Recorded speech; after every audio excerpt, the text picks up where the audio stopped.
7:12 minutos en el gobierno de la mañana, donde todo comienza, prosigue y nunca termina. En este martes 13 de septiembre del año 2022. Y en este momento le corresponde el turno para hacer su comentario a nuestro coordinador José Luis Mendoza y Cervantes. Gracias, Nayib. Mi saludo cordial a ti, a todos los compañeros en cabina, a todos nuestros oyentes, en especial a la figura de don Álvaro Arbelo, y por supuesto agradecer a Dios que nos da un día más para estar aquí con ustedes en estos micrófonos, a esta Z101 que amplifica nuestro mensaje a todo el país y el mundo, y por supuesto a don Bienvenido Rodríguez Durán. Voy a continuar este tema de educación porque hoy me parece que es prioritario hacer varios enfoques. Debo decir que comparto un 90 y pico %. Es más, se me hace difícil encontrar en qué es que no comparto. Gracias. el aporte que hacen allí. Pero quiero hacer otro enfoque. Y es un enfoque quizás un poco, yo sé, a veces un poquito difícil de socializar en un país como el nuestro, donde la gente no se figura la idea de que los ciudadanos tienen precisamente esa habilidad de encontrar soluciones a muchas problemáticas que desde el Estado central y la planificación central a veces se hacen tan difíciles. Yo quiero primero hablar de mi experiencia. Yo en los años que estuve en la educación seglar, los 2 años de la preprimaria, los 8 años de la educación primaria que me tocó hacer y los 4 años del bachillerato, y hago esa de cálculo porque ahora son 6 años de educación primaria, 6 años de secundaria y se mantienen unos grados, ahora son más de 2. Ahora los muchachos ingresan a nido, a una serie. Yo empecé en preprimaria. En kinder, preprimaria y de ahí adelante primero de primaria. ¿No fuiste escuelita de esas que uno iba con la sillita? No, yo fui a sala de tareas. Yo fui a sala de tareas. No, yo fui a una. Yo me alfabeticé en una escuelita que era de la profesora Nicolasa, y todo en el mundo, en el barrio, en Villaconsuelo. Ahí era que aprendí a leer. Le decía Doña Colasa, ahí en la Máximo Grullón. Yo me alfabeticé en la escuela de Juana, en la 12A, ahí en Eugenio María en el barrio La Milagrosa de Los Minas. Era una señora que tenía un puesto de vender carbón.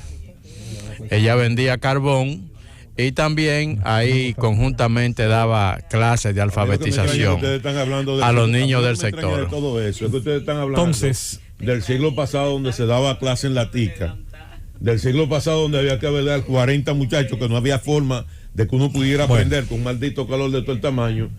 Y ahora estamos en los primeros 4, en las primeras 2 décadas del siglo XXI, con 10 años de aprobación de un maldito 4%, que al día de hoy no hay aulas ni hay butacas. Ok, antes de llegar ahí, el tema no es de recursos, el tema es de falta de planificación. Antes de llegar ahí, entonces, me devuelvo un poco hacia atrás. Tuve la experiencia en esos años de estar tanto en los colegios privados como en escuelas públicas.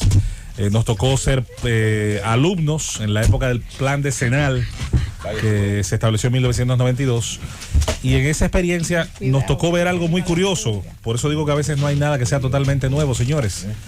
En el año 1998, al venir acá a Santo Domingo, nos tocó estar en la escuela Pedro Mir. La escuela Pedro Mir es, en pocas palabras, la escuela del barrio de Los Praditos. Esa escuela no tenía un local lo suficientemente grande, y el local que tenía, que era bastante pequeño, era alquilado. Los cursos de séptimo y octavo, octavo A, octavo B, se daban en un local alquilado que estaba muy cerca de la calle 6 de la de Filló, donde nos tocó en efecto hacer ese último curso de la educación primaria antes de volver a los colegios privados.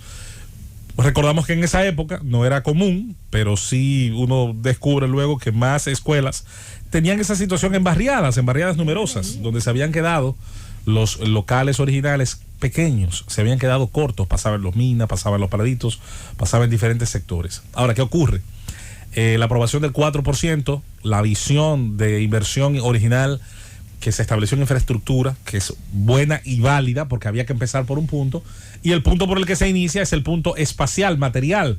Generemos espacios para que la mayoría de los muchachos puedan recibir clases, y luego entonces hacemos la inversión en lo superestructural, que es la formación de los profesores, la metodología y demás. Bueno, ¿qué ha pasado con el tiempo?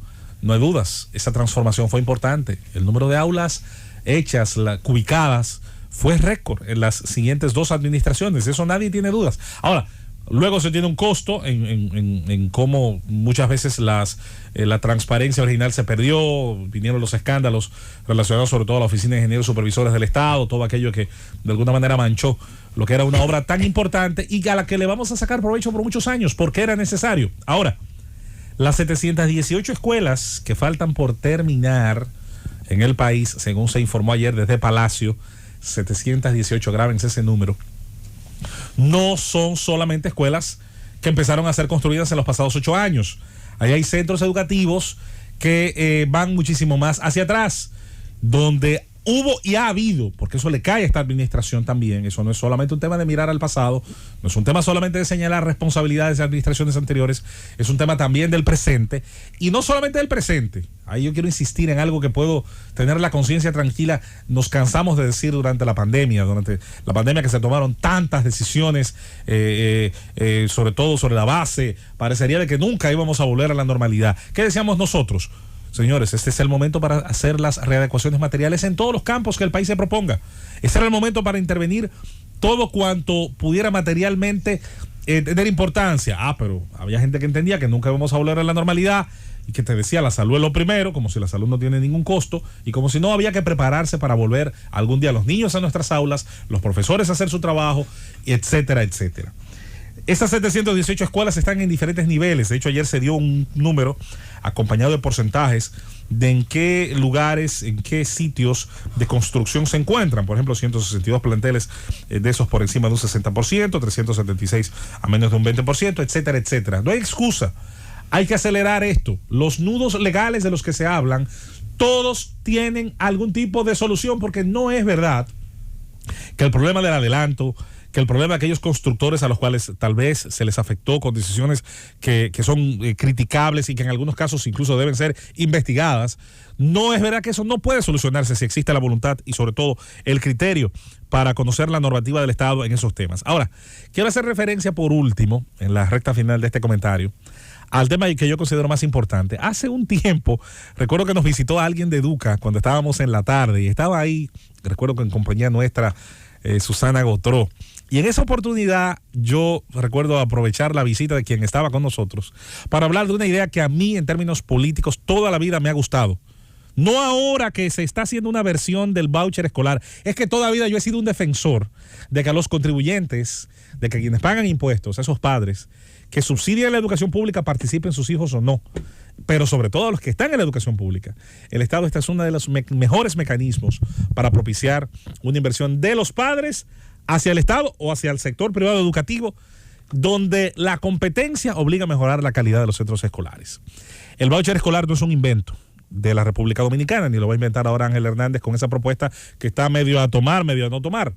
Chile, uno de los países con el mejor índice educativo de América Latina, y otras naciones, incluso del primer mundo y otras de países en vías de desarrollo, han tenido políticas similares, donde se entrega el aporte de impuestos que la educación saca en su programa, o un porcentaje alto de este aporte, y se entrega como el cheque escolar, y los padres deciden la mejor manera de invertirlo. En algunos casos van a colegios privados muy caros y tienen que subsidiar, pagar ellos de su bolsillo el complemento. Otros van a escuelas públicas, escuelas que colocadas en diferentes distritos tratan de competir dando el mejor de los servicios. En algunos casos se enfocan, por ejemplo, como pasa en los Estados Unidos, que muchas escuelas públicas son solamente de primaria, son solamente básicas, otras son solamente de grados intermedios y otras son específicamente secundarias, donde se eficientiza en muchísimo grado la inversión. Ojalá que este tema traiga a la mesa otros aspectos donde pudiera mejorar nuestra inversión educativa. Un perfecto planteamiento de competencia por distritos escolares, un perfecto planteamiento de competencias para ganar, ¿por qué no más recursos? Para poder obtener en ese sentido un crecimiento en los recursos que se reciben desde el presupuesto educativo. La prioridad aquí es clara, aquí hay que resolver.